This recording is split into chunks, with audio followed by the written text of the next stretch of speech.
अगर आपके बाल बहुत ज़्यादा झड़ रहे हैं, ऐसे में सफ़ेद हो रहे हैं, गंजापना आ रहा है, बालों में रूसी हो गई है, तो फ्रेंड्स ये सारी समस्याओं के लिए आज हम लेके आए हैं एक ऐसा तेल जिसे आप घर पर बहुत ही आसानी से बना सकते हैं। और ये तेल बनाने के लिए हमें मार्केट से कोई भी महंगी चीज़ लाने की ज़रूरत नहीं है। आपके किचन में ऐसी बहुत सारी चीज़ें रहती हैं जो हमारे बालों के लिए काफ़ी ज़्यादा लाभदायक होती हैं। तो ये तेल बनाने के लिए कुछ चीज़ें तो हम अपने किचन से ही लेने वाले हैं और कुछ चीज़ें हमें बाहर से भी लेकर आना पड़ेगा। हमें खरीद कर नहीं बल्कि इन्हें तोड़ कर लाना पड़ेगा।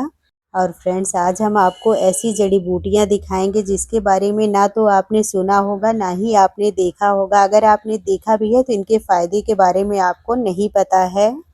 तो सबसे पहले तो हम बरगद की जड़ को कट कर लेंगे। आप देख सकते हैं ये बरगद की जड़ें हैं जिसे बरगद की दाढ़ी भी बोला जाता है। इनके मुलायम मुलायम जड़ों को हम काट लेंगे। तो फ्रेंड्स इसका पेड़ तो आपने बहुत बार देखा होगा, लेकिन क्या आपको पता है कि इसकी जड़ को आप बालों में लगा सकते हैं, तेल बना सकते हैं और इसे आप स्किन पर भी लगा सकते हैं। और बरगद के तने का लेप पुराने समय से ही महिलाएं अपने बालों पर करती आई हैं। हमारे घर में हमारी दादी भी इसका लेप लगाया करती थी। और बरगद के तनों के साथ हमने थोड़े से मकोई के पत्ते भी तोड़ लिए हैं। फ्रेंड्स मकोई के पत्ते भी बालों के लिए बहुत ज़्यादा अच्छे होते हैं। आप उसका लेप भी लगा सकते हैं, तेल में भी इस्तेमाल कर सकते हैं। और थर्ड नंबर पर हम ले रहे हैं सबसे ज़्यादा असरदार जड़ी बूटी, वो है भृंगराज। फ्रेंड्स आप भृंगराज को शायद पहचानते नहीं होंगे, तो आप आज अच्छे से देख लीजिए। और ये भृंगराज को लेने के लिए हम आ गए हैं जंगल में। आप देख सकते हैं कितना घना जंगल है। और भृंगराज के पौधे को आप ध्यान से देख लीजिए। इसकी पत्तियां इस तरीके से पतली और लंबी होती हैं। इसमें छोटे छोटे सफ़ेद कलर के फूल लगे होते हैं। और यहाँ पर हम कुछ बेर की पत्तियां ले ले रहे हैं। आप बेर को तो पहचानते होंगे, इसका फल तो आप सभी ने खाया होगा। ये बेर का पेड़ है। और भृंगराज और बेर की पत्तियों के साथ ही हमने खूब सारी चीज़ें ली हैं। उसकी रिकॉर्डिंग हमने नहीं करी है, वो हम आपको बाद में दिखाएंगे। आप देख सकते हैं यहाँ पर हमें खूब सारा करी पत्ता भी मिल गया है। और करी पत्ता सिर्फ खाने का स्वाद ही नहीं बढ़ाता है, आपकी हेल्थ के लिए और आपके बालों के हेल्थ के लिए भी बहुत ही ज़्यादा फायदेमंद होता है। तो चलिए फ्रेंड्स हम सारी चीज़ें दिखाते हैं जो हम बाहर से तोड़ के लाए हैं। लेकिन सबसे पहले हम भृंगराज के बारे में थोड़ी सी जानकारी आपको और दे देंगे। तो भृंगराज के बारे में आपने तो ये सुना होगा कि ये बालों के लिए अच्छा होता है, लेकिन क्या आपको ये पता है कि इसका लेप लगाने से बिच्छू का काटा हुआ दर्द भी बिल्कुल गायब हो जाता है। तो भगवान ना करे किसी को बिच्छू काटे, इतना ज़्यादा दर्द होता है कि इंसान परेशान हो जाता है। फ्रेंड्स अगर आपके आसपास भृंगराज है तो तुरंत पीस कर इसका लेप आप उस जगह पर लगा दें, आराम मिलेगा। तो भृंगराज तो बहुत तरीके से इस्तेमाल किया जा सकता है, वो हम बाद में बताएंगे। सबसे पहले हम आपको एक चीज़ और बता दे रहे हैं कि आप इसका लेप चेहरे पर भी लगा सकते हैं। तो बालों के बाद एक और समस्या आती है गालों की, जो हमारे चेहरे पर झाइयाँ पड़ जाती हैं, कील मुहासे के दाग धब्बे होते हैं। अगर आप भृंगराज का पैक लगाएंगे तो ये सारी समस्याएं दूर हो जाएंगी। तो बालों को चमकाने के साथ आप अपने गाल को भी चमका सकते हैं। भृंगराज इतना ज़्यादा असरदार होता है, आप देख सकते हैं इसमें छोटे छोटे काले काले बीज लगे होते हैं। हमने बीज निकाल लिए हैं, इसे हम गमले में डाल देंगे। और फ्रेंड्स भृंगराज के साथ ही हम वहाँ से खूब सारी चीज़ें लेकर आए हैं। बात करते करते हम आपको बता नहीं पाए कि हमने क्या क्या लिया है। एक बार हम आपको फिर से दिखा दे रहे हैं। तो ये देखिए फ्रेंड्स, ये गुड़हल का फूल है, यानी कि हिबिस्कस। से भी हर जगह मिल जाता है और ये चेहरे और बालों के लिए भी बहुत ज़्यादा अच्छा होता है। गुड़हल के फूल के साथ हमने इसकी पत्तियां भी ली हैं। और इसके साथ ही हमने खूब सारी तुलसी की पत्ती और नीम की पत्ती ली है। फ्रेंड्स इन सारी चीज़ों के बारे में तो बताने की ज़रूरत नहीं है, तुलसी और नीम कितना ज़्यादा हेल्दी होता है। और मकोई के बारे में भी आप लोग जानते होंगे। मकोई का फल कच्चा होता है तो हरे कलर का होता है, जब पक जाता है तो पर्पल या रेड कलर में हो जाता है।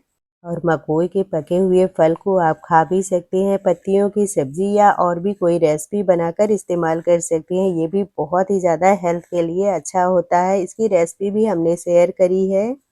तो जितनी चीज़ें हम बाहर से लेकर आए हैं सारी चीज़ें हमने आपको दिखा दी हैं। और फ्रेंड्स क्या आपको इन सारी चीज़ों के बारे में जानकारी थी? अगर नहीं थी तो आज आपको सारी जानकारी हो गई होगी। और हाँ फ्रेंड्स, अगर आपको ये सारी जानकारी अच्छी लगी हो तो प्लीज़ मेरे चैनल को सब्सक्राइब कर लीजिएगा। वीडियो पसंद आए तो वीडियो को लाइक और शेयर करना बिल्कुल भी ना भूलें। तो चलिए अब फटाफट से हम तेल बना लेते हैं। तो सबसे पहले हमने जो बरगद की दाढ़ी ली थी उसे ना हमने खूब अच्छी तरीके से कूट लिया है। आप चाहें तो इसे मिक्सी में डालकर पीस भी सकते हैं, लेकिन हमने इसे अच्छे से कूट लिया है।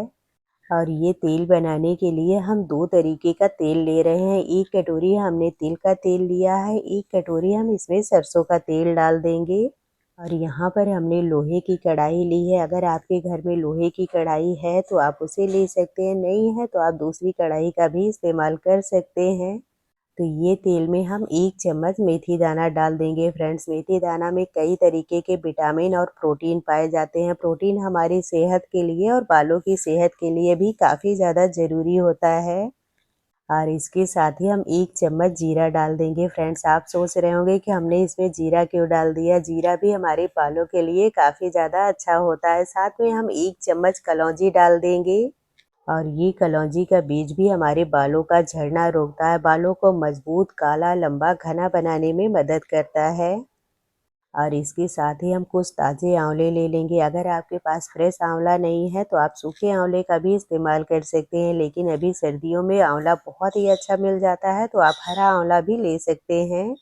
और आंवले के बारे में तो किसी को बताने की ज़रूरत भी नहीं है कि आंवला हमारी हेल्थ के लिए कितना ज़्यादा अच्छा होता है, बालों के लिए अच्छा होता है, हड्डियों को मजबूत बनाता है। आप इसकी कई तरह की रेसिपी भी बनाकर खा सकते हैं, आप इसे बालों में भी लगा सकते हैं। और बालों के साथ-साथ आप इसके रस को चेहरे पर भी लगा सकते हैं। जी हाँ फ्रेंड्स, आपने सही सुना, आप इसके रस को कोई भी फेस पैक में मिलाकर लगा लें या ऐसे ही इसे कॉटन की मदद से लगा सकते हैं। और इसको लगाने के बाद कम से कम 10 से 15 मिनट बाद चेहरा आप धोकर देखिएगा, एकदम से स्मूथ हो जाता है और धीरे-धीरे आपके चेहरे के दाग, धब्बे, झाइयाँ वगैरह भी दूर हो जाती हैं। और इसके साथ ही यहाँ पर हमने 1 नींबू और नींबू के कुछ छिलके हमारे पास पड़े हुए हैं, उसे भी हम इसमें डाल देंगे।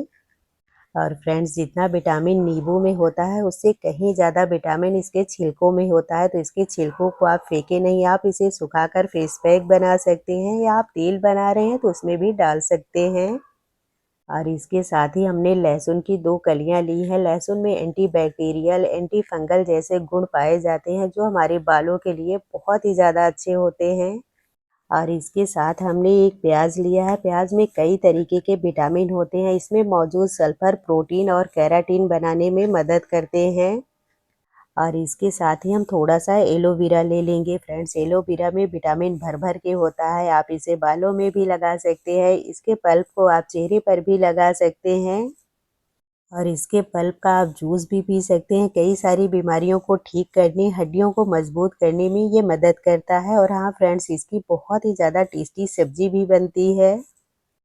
तो फ्रेंड्स, हम एलोवेरा के बारे में बात कर ही रहे हैं तो इसके कई सारे फ़ायदे हम आपको और भी बता दे रहे हैं, ताकि आपको कोई भी समस्या हो तो आप उसका इस्तेमाल कर सकते हैं। अगर आपके दाँत कमज़ोर हो गए हैं, दाँतों में दर्द हो रहा है, तो आप एलोवेरा का 1 टुकड़ा ले लीजिए और दाँतों में दबा लीजिए।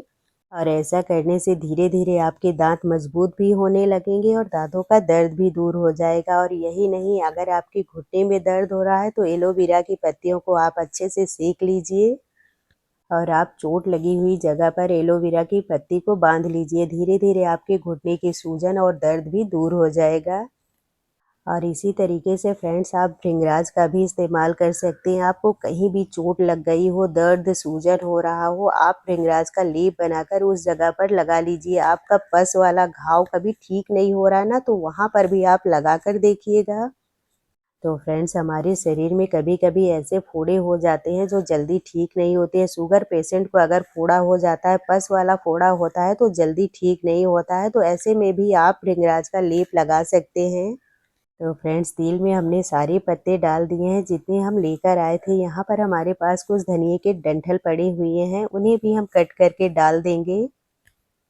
तो ये हरी धनिये का डंठल है फ्रेंड्स, आप हरी धनिये का लेप अपने बालों पर भी लगा सकते हैं। थोड़े से डंठल हमारे पास पड़े थे तो हमने तेल में डाल दिए हैं। और ये सारी पत्तियों के साथ ही हम भृंगराज की कुछ पत्तियां और इसके डंठल भी डाल देंगे। और फ्रेंड्स, आप इन सारी चीज़ों का लेप बनाकर भी अपने बालों पर लगा सकते हैं। तो ये सारी चीज़ों को पीसकर आप इसका लेप बालों पर लगा सकते हैं, या एक और तरीका है कि आप ये सारी चीज़ों को ले लें, पानी में ना डालकर अच्छे तरीके से उबाल लें।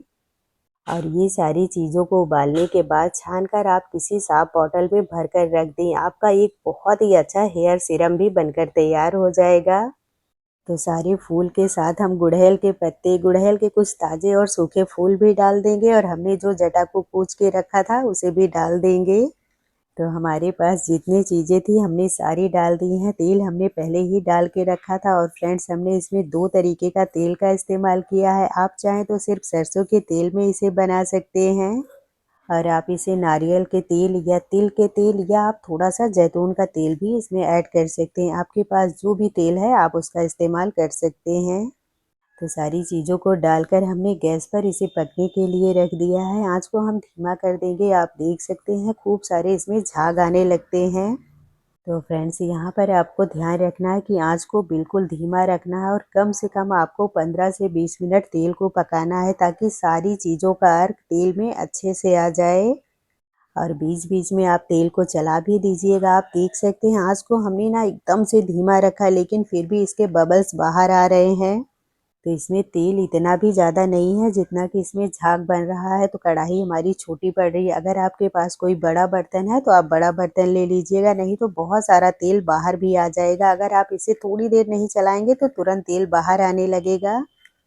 तो ये देखिए गैस की आंच को हमने एकदम धीमा रखा है। धीमे-धीमे आंच पर इसे हम अभी थोड़ी देर पकने देंगे। और अगर आपने एक बार ये तेल बना लिया तो आप साल भर के लिए फ्री हो जाएंगे। आपको बार-बार बनाने की ज़रूरत नहीं रहेगी। और फ्रेंड्स आप इसे अपने बालों में लगा सकते हैं, बच्चों को भी लगा सकते हैं। तो आजकल तो छोटे-छोटे बच्चों के बाल सफ़ेद हो रहे हैं, बालों का झड़ना, बालों में डैंड्रफ होना, ये सारी समस्याएं आम हो गई हैं। ऐसे में आप बच्चों को भी ये तेल लगा सकते हैं। तो ये देखिए तेल तो हमारा तैयार हो गया है। गैस हमने बंद कर दिया है, लेकिन तेल अभी ना गर्म है। थोड़ा-सा ठंडा होने पर इसे हम छान लेंगे। तो तेल अभी हमारा ठंडा हो गया है। सारी चीज़ों को हम साइड में कर देंगे और ये तेल को हम छान लेंगे। और इसे छानने के लिए आप कोई भी साफ कपड़ा ले सकते हैं। बड़े बर्तन में आप छान लीजिएगा। तो अभी हमने छोटी सी बॉटल ली है, इसके ऊपर हम छन्नी रख देंगे और थोड़े-थोड़े तेल डालकर हम छान लेंगे। और फ्रेंड्स ये तेल को आप हफ्ते में 2 बार या 1 बार तो ज़रूर से लगाएं, और इसे लगातार आपको 6 महीने तक लगाना है। तो ये तेल का फ़ायदा आपको तभी दिखेगा जब आप इसे लगातार लगाते रहेंगे। एक बार लगाकर इसे छोड़ नहीं देना है। इसकी स्मेल थोड़ी अजीब आपको लगेगी, लेकिन फिर भी आपको इसे लगाना है। और अगर आपने ये तेल लगातार लगा लिया तो आपके बालों का झड़ना, बालों का सफ़ेद होना हमेशा के लिए बंद हो जाएगा। फ्रेंड्स इसमें कोई भी केमिकल नहीं है। तो बिना डरे ही आप ये तेल को लगा सकते हैं। और फ्रेंड्स जब आप ये तेल का इस्तेमाल करेंगे तो आपको खुद ही पता चलेगा, तब आप मुझे कमेंट में आकर ज़रूर से बताइएगा।